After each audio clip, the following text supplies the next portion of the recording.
Halo, selamat sore. Saya merekam ini pada sore hari, pukul 18:14 waktu Indonesia Barat.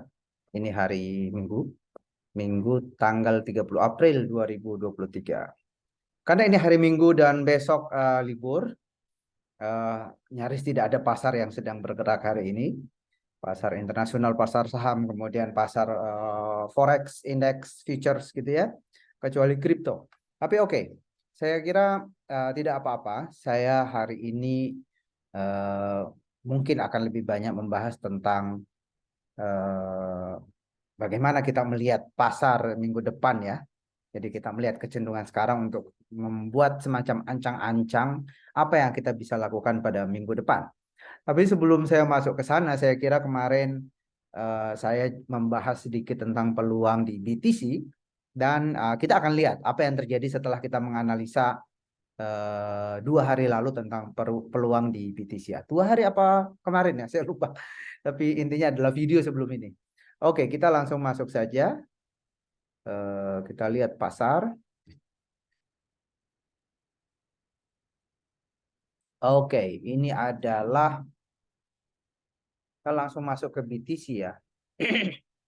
Kalau Anda ingat bahwa di BTC di video terakhir itu kita melihat bahwa dari sisi Ichimoku Kinkohyo sebetulnya peluangnya agak kurang karena indikator-indikatornya ini saling overlapping. Jadi sebenarnya menurut Ichimoku Kinkohyo di time frame daily ini sebenarnya pasar yang kurang menarik untuk kita masuk. Tetapi kemarin itu kita walaupun ini kurang menarik untuk kita masuk, alasannya itu karena indikator-indikator ini kurang jelas.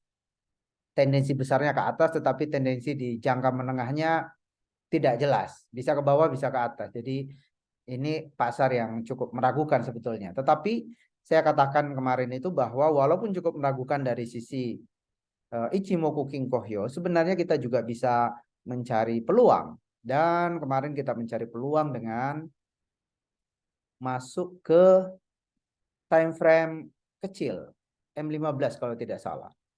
Jadi di time frame M15 kemarin kita menemukan satu pola di sini. Pola yang disebut sebagai oke. Jadi di time frame besar kemarin itu walaupun di Ichimoku Kinkohyo itu flat sebenarnya atau mengalami konsolidasi, tapi tendensi besarnya itu ke atas. Karena itu pas kita turun di time frame lebih kecil, kita menemukan ada satu pola di sini. Saya lupa, saya kira di sini di sekitar sini ada pola head and shoulders, inverted head and shoulders. Jadi sampai di sini kemarin, lalu kita memprediksi dia akan ke atas kalau neckline ini ditembus. Jadi di sini ada neckline. Saya mengatakan bahwa kalau ini ditembus kita bisa ancang-ancang masuk dengan perkirakan perkiraan apa namanya stop loss di sini atau bisa juga di sini kemarin itu ya. Nah kemarin itu oke, kita bisa replay sebetulnya. Jadi ketika kita membahas kemarin harga eh, posisinya seperti ini kawan-kawan ya. Jadi kita belum lihat nih apa yang terjadi setelahnya, Kak. Apa yang terjadi setelah ini. Tapi kita bisa memprediksi, kita bisa melakukan analisis atau ancang-ancang. Kalau harga bergerak ke arah yang kita inginkan, maka kita akan masuk. Jadi kita kemarin berharap harga akan naik melewati apa namanya neckline ini dan kita ancang-ancang akan masuk di titik ini, di titik garis ini. Ternyata apa yang terjadi kita bisa lihat ya, kita bisa jalankan replay ini. Ternyata harga tidak naik, tapi malah turun. Nah, yang saya katakan kemarin kalau harga turun ya kita tidak masuk karena tendensi besarnya ke atas. Kalau ternyata turun ya oke, kita tidak masuk dan ternyata harga terus turun. Lalu pertanyaannya kenapa ketika harga turun kita tidak ikut? Ya ini prinsip ya. Buat saya, kalau harga turun sementara tendensi besarnya naik, saya tidak akan ikut turun. Saya hanya akan menunggu momentum ke atas. Jadi kemarin ini ternyata harga turun, harapan kita naik ternyata tidak terpenuhi, kita tidak rugi apapun karena kita tidak masuk. Kalau kita kemarin pas di sini kita paksa karena ada pola inverted head and shoulders, lalu kita memaksakan asumsi bahwa ini pasti akan ke atas.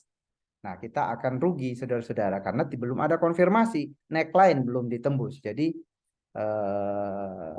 kita bersyukur bahwa kita tidak masuk dan kita tidak mengalami kerugian. Oke, kira-kira itu yang terjadi. Kemudian jadi kemarin ini harapan kita akan tembus ke atas itu tidak terjadi dan ternyata dia ke bawah. Oke, sekarang kita cari-cari peluang ya di pasar forex untuk minggu depan. Apakah ada pasar yang kita bisa masuki? Saya tidak tahu apakah teman-teman lebih menyukai saya membahas forex di hari Minggu atau kita membahas saham misalnya beberapa saham. Saya tidak tahu, tapi mungkin bisa kita lihat secara keseluruhan nanti ya. Kita bisa lihat juga beberapa pasar saham dunia. Oke, kita lihat, kita coba lihat satu-satu. Kita masuk ke forex, kita masuk ke gold pertama. Jadi di watchlist saya ini gold paling atas, kemudian Nasdaq, indeks Nasdaq. Jadi ini yang biasa saya perdagangkan ya, semua yang ada di list saya ini. Yang pertama adalah XAO atau gold. Kita melihat di sini, saya kira dari sisi Ichimoku Kongkohyu ini tidak menarik karena harga berkonsolidasi di sini. Tidak ada satu indikator yang menunjukkan kepada kita secara lebih baik bahwa ini menunjukkan peluang untuk kita masuk. Karena itu XAO kita lewati. Sekarang kita ke Nasdaq. Nasdaq lumayan. Nasdaq saya kira bisa dipertimbangkan ini. Yang pertama adalah karena kumunya ini mengarah ke atas dan semakin lebar. Kemudian sebenarnya di atas sini saya membuat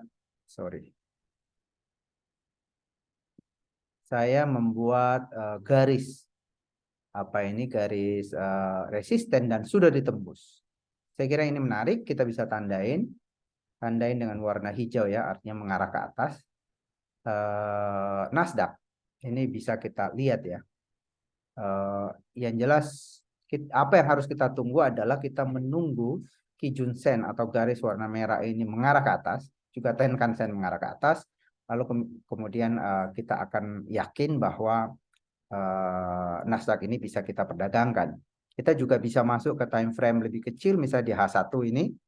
Kita bisa melihat di sini kalau Tenkan Sen dan Kijun Sen ini berpisah jalannya tapi mengarah ke atas semua, itu juga konfirmasi kepada kita untuk masuk. Nah, US 100 atau Nasdaq ini bisa diperhatikan ya minggu depan. Oke, kemudian Euro USD. Saya kira Euro USD juga bisa diperhatikan. Ini kumunya juga mengarah ke atas dan semakin lebar.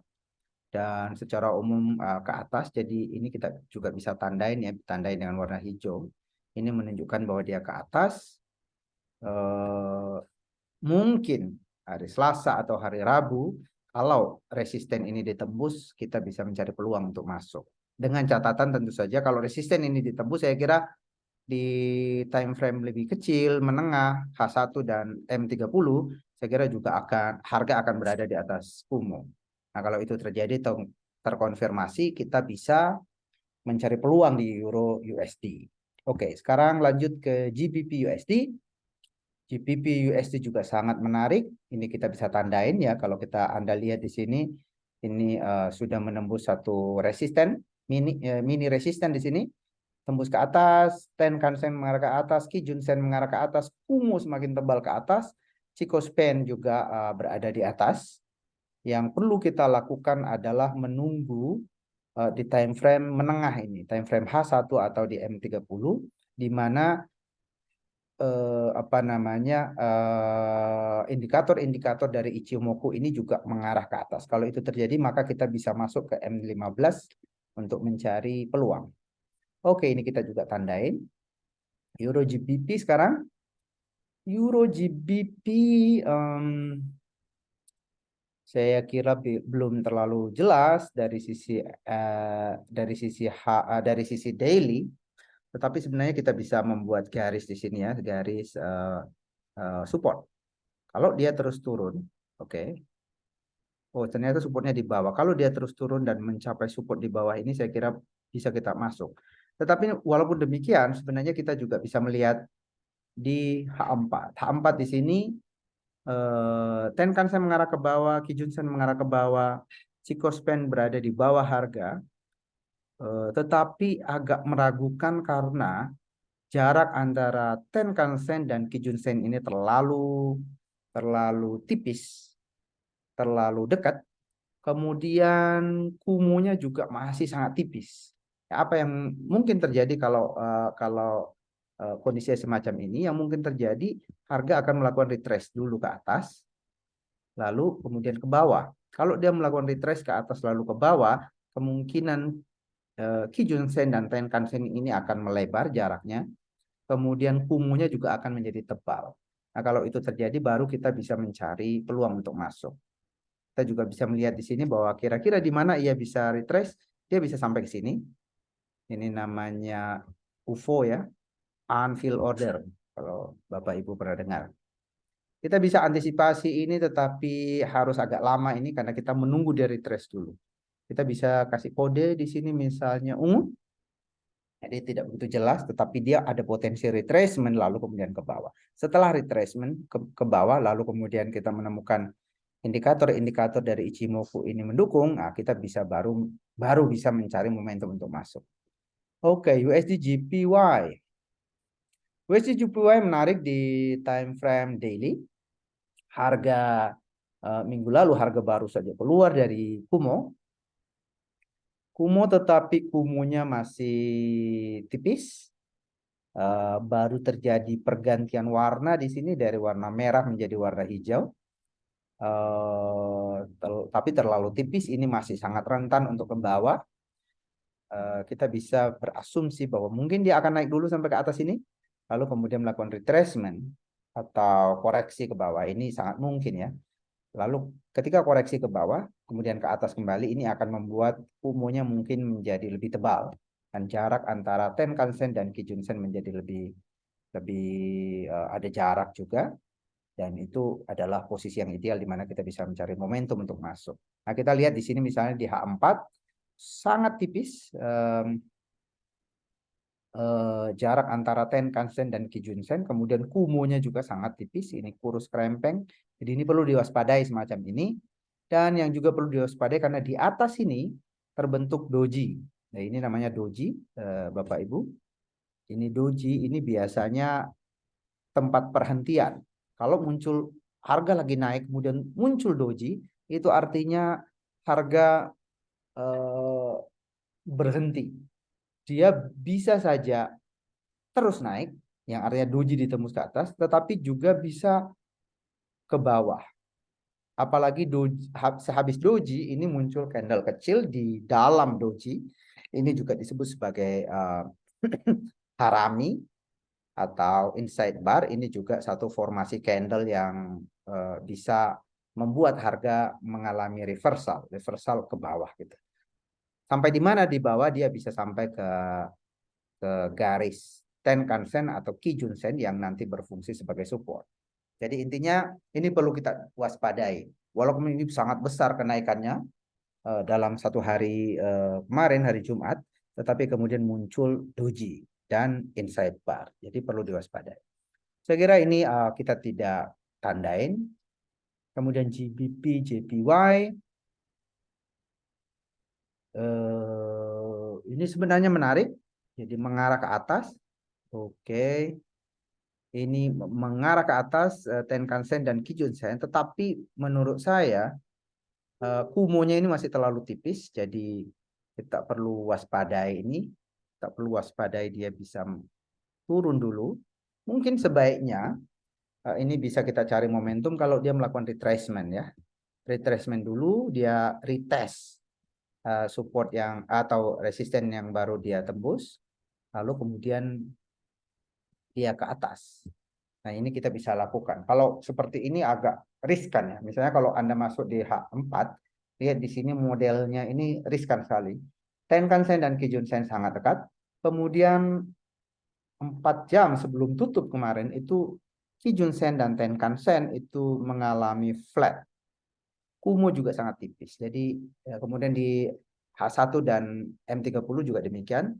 Kijun-sen flat dan ini sangat beresiko harga akan turun. Secara umum tendensinya naik, tetapi ada kemungkinan atau besar kemungkinan harga akan melakukan retracement dulu atau melakukan retest dulu sebelum dia berangkat kembali ke atas. Jadi kita bisa tandain ini dengan warna ungu ya. Euro GBP ini saya kira sama tadi modelnya ya. Yang bisa kita lakukan setidaknya adalah tunggu di H1 atau M30 Kijun-sen ini memberi arah. Garis merah ini mengarah ke atas, baru kita bisa masuk. Karena lagi-lagi ini ada potensi untuk retracement dulu sebelum dia ke atas. Jadi kedekatan antara Tenkan-sen dan Kijun-sen ini di dalam pelajaran Ichimoku itu menunjukkan bahwa ini overbought, titik jenuh beli. Bisa saja itu terjadi ya. Jadi hati-hati dengan apa namanya dengan karakter Kijun-sen dan Tenkan-sen semacam ini. Selanjutnya AUD USD. Apa yang bisa kita lakukan di AUD USD? Ini sebenarnya menarik ya. Kijun-sen dan Tenkan-sen baru saja itu baru terjadi cross di bawah Kumo. Nah, ini menarik. Ini tanda yang sangat kuat bahwa harga bisa terus ke bawah. Nah, ini saya kira perlu kita tandain. Saya akan tandain merah ini, dia potensi ke bawah merah.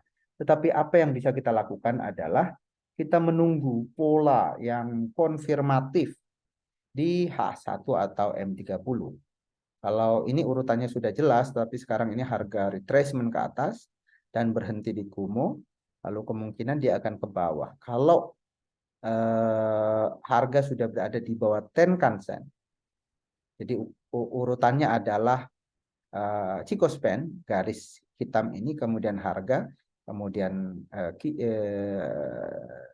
Tenkan-sen, Kijun-sen, lalu kemudian Kumo. Kalau urutannya semacam itu dan mengarah ke bawah, itu saat yang tepat untuk kita mencari momentum di time frame lebih kecil. Jadi ini saya tandain. Saya beberapa lagi ya, saya tidak akan melihat semuanya, tapi kita lihat USD Kanadian. USD Kanada.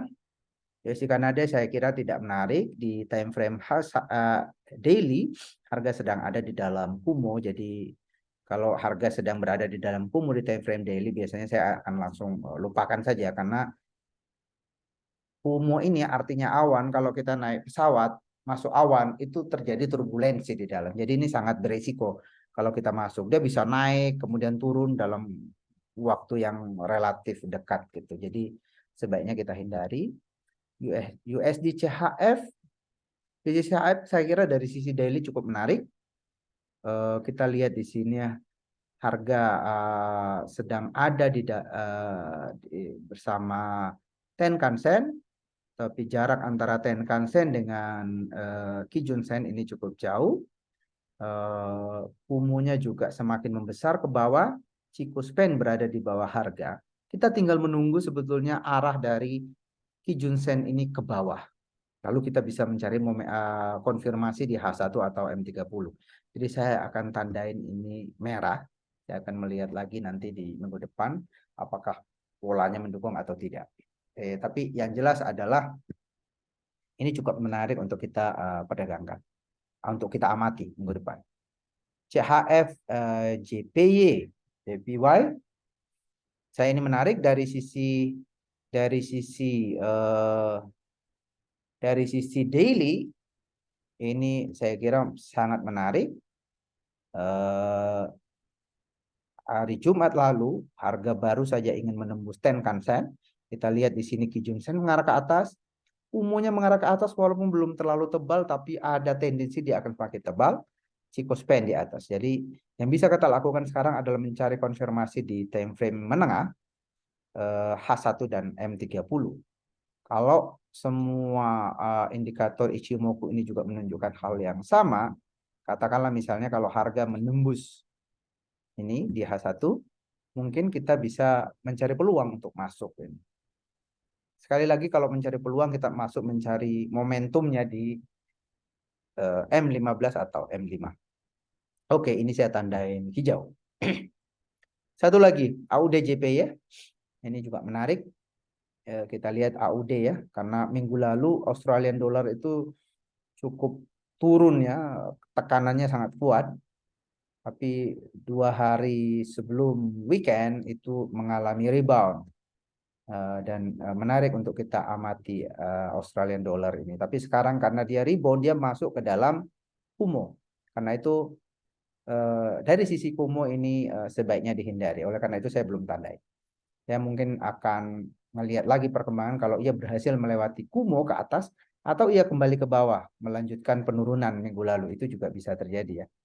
Kalau kita lihat di sini minggu lalu turun cukup jauh ya, tapi kemudian dia retrace ke atas.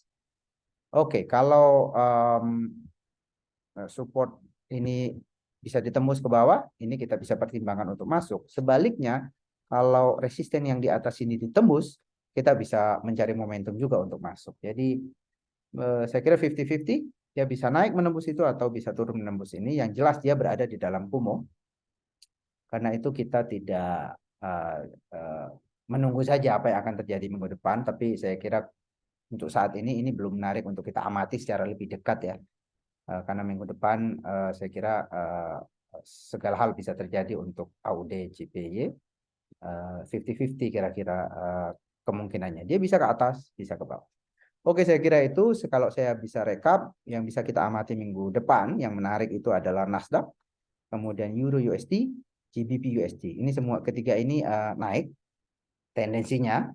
Kita harus amati dengan hati-hati. Kemudian ada Euro GBP, GBP JPY, kita amati pergerakannya, nanti kita mengambil kesimpulan setelah kita lihat pergerakan selanjutnya. Kemudian yang relatif kemungkinan bisa turun adalah AUD USD, kemudian USD CHF, kemudian CHF JPY ini ada potensi untuk naik. Oke, mungkin juga saya masuk sedikit ke saham ya. Ini juga menarik. Saham. Saya akan lihat saham ini. Kalau saham saya biasanya pakai weekly ya untuk melihat perkembangan. Oke. Saya ada beberapa saham di sini yang saya tandai sebenarnya. Yang pertama adalah BCA. BCA dari sisi weekly ini menarik. Tenkan-sen dan Kijun-sen baru minggu lalu atau 2 minggu lalu itu mengalami cross. Jadi Kijun-sen ke bawah, Tenkan-sen ke atas. Jadi dia golden cross. Dan ini menarik untuk kita tunggu. Ada potensi bahwa harga akan terus naik melewati atau setidaknya menyentuh level high ini, all time high-nya ini. Lalu kalau itu terjadi ada potensi terus ke atas saya kira ya. Ini baru cross dan kalau kita lihat saham seperti BBCA ini memang sepanjang tahun terus mengalami kenaikan. Dia fluktuatif naik turun tetapi tendensinya ke atas. 45 derajat ke atas. Saya kira untuk investasi ini saham yang sangat menarik. Yang kedua, BBRI juga demikian. Kita lihat di sini BBRI saya kira sudah sampai ke all time high minggu lalu. Kita lihat di sini Tenkan-sen itu mengarah ke atas, Kijun-sen mengarah ke atas, kemudian Kumo juga mengarah ke atas. Chico-span berada di atas. Saya kira semua indikator dari Ichimoku ini memperlihatkan bahwa BBRI ini sangat menarik untuk kita masuk investasi ataupun mungkin trading ya, tetapi trading dalam jangka yang agak panjang. Kita atau yang biasa disebut sebagai swing trade. Jangan harian kalau ini kita lihatnya di weekly ya. Jadi satu candle ini mewakili satu minggu. Oke, ini menarik. Kita bisa lihat tendensinya ke atas. Di BCA, BBRI ke atas. Bagaimana dengan GoTo? GoTo kalau kita lihat dari sisi weekly masih ke bawah. Jadi belum sangat menarik kalau untuk jangka panjang, intinya itu. Kemudian beberapa saham Amerika, Tesla, ini di bawah Kumo, ini juga menarik. Belum menarik, yang perlu kita tunggu adalah harga berada di atas Kumo. Kalau selama dia masih di bawah, menurut saya ini belum menarik untuk kita perdagangkan ataupun untuk investasi. Yang menarik dari saham-saham Amerika ini yang pertama adalah SBUX atau ini Starbucks. Starbucks ini kita lihat Kijun Sen, Tenkan-sen mengarah ke atas, Kumo mengarah ke atas, Chico Span berada di atas harga sendiri berada di atas Kumo. Ini ada tendensi terus ke atas. Dan minggu lalu saham ini baru saja menembus satu resisten mini di sini. Karena itu dia akan mendekati resisten selanjutnya. Di mana resisten selanjutnya itu ya di atas ini. Ini resisten selanjutnya. Kemudian resisten terakhir adalah di atas sini. Jadi ada potensi harga akan terus naik minggu ini sampai ke resisten atas ini. Dan juga sebenarnya saya membuat kalau di dalam Ichimoku itu pergerakan harga itu sebelum mengalami pembalikan itu biasanya respect terhadap angka-angka tertentu. Salah satu angka yang direspek adalah angka 9. Jadi kalau kita lihat di sini lower low swing low itu sudah bergerak dari swing low-nya ini selama berapa minggu ini? 1, 2, 3, 4, 5, 6. Sudah bergerak 6 minggu. Itu artinya untuk sampai ke angka 9 itu masih ada 3 minggu lagi untuk sampai ke angka 9 ini. Karena itu ada kemungkinan bahwa harga akan terus naik sampai menyentuh level resisten ini sampai ke 1 bulan ke depan lah kira-kira ya, atau 3 minggu ke depan. Oke, selanjutnya Nike. Nike ada di dalam Kumo, ini tidak menarik. Microsoft bagaimana? Microsoft baru saja menembus Kumo. Dia baru saja menembus Kumo dan juga resisten. Resisten di sini baru saja ditembus. Tenkan-sen berada di atas Kijun-sen mengarah ke atas. Ini warna Kumo juga baru berubah walaupun masih kecil. Dia mengarah ke atas. Karena itu ini juga menarik. Memang ada potensi bahwa dia akan retrace dulu ke bawah kemudian ke atas. Tapi tendensi besarnya dia akan terus ke atas. Di sini ada resisten lagi di atasnya, resisten selanjutnya. Jadi dia akan mengejar resisten ini saya kira. Dan berdasarkan perhitungan Kihon Suchi ini di dalam Ichimoku di angka 17 itu masih ada sekitar 3 minggu juga untuk sampai ke angka 17. Jadi pada 3 minggu ke depan atau bulan depan atau ya 3 minggu ke depan kita bisa antisipasi bahwa dia mungkin akan melakukan retracement setelah itu. Tetapi tendensi besarnya naik. Dia baru saja menembus Kumo. Satu lagi mungkin yang menarik diperhatikan adalah Apple. Apple ini juga baru menembus Kumo, hampir sampai ke resisten, tetapi tidak semenarik yang tadi ya. Kalau ini Kumonya baru berubah dan masih sangat tipis. Ada potensi sebenarnya setelah dia sampai resisten, dia akan melakukan retracement dulu ke bawah. Lalu kita lihat apa yang akan terjadi sejauh itu. Intinya adalah kalau kita lihat dari saham-saham baik di dalam negeri maupun di luar negeri ini beberapa saham besar, BCA dan BBRI untuk saham dalam negeri itu sangat menarik untuk kita investasi setidaknya 1-2 bulan ke depan. Kemudian Starbucks juga demikian dan Microsoft. Apple ini juga masih menarik tetapi jarak ke atasnya sudah semakin dekat. Saya kira itu Bapak Ibu sekalian yang bisa kita bagi hari ini. Mudah-mudahan ada manfaatnya. Kita akan ketemu kembali di dalam pembahasan pasar selanjutnya. Selamat menganalisa. Saya butuh kasih peringatan bahwa sekali lagi ini adalah analisa saya, cara saya memandang pasar. Jadi tiap minggu saya melakukan ini untuk melihat kira-kira minggu depan apa yang bisa saya lakukan menghadapi pasar yang tentu terus-menerus mengalami perubahan, tetapi setidaknya kita punya gambaran besar. Di dalam perubahan-perubahan itu kita mencari momentum untuk masuk. Teman-teman, kalau Anda menyukai channel ini, silahkan subscribe. Bisa juga di-share ke kawan-kawan Anda. Mudah-mudahan kita bisa berdiskusi terus-menerus di sini. Kalau Anda punya komentar, Anda ada permintaan untuk menganalisa satu pair atau satu pasar, silahkan saja cantumkan di komentar. Mungkin ke depan kita bisa sama-sama lihat apakah di koin atau di forex atau di saham itu kita ada peluang untuk masuk atau tidak. Terima kasih banyak. Sampai ketemu lagi. Salam.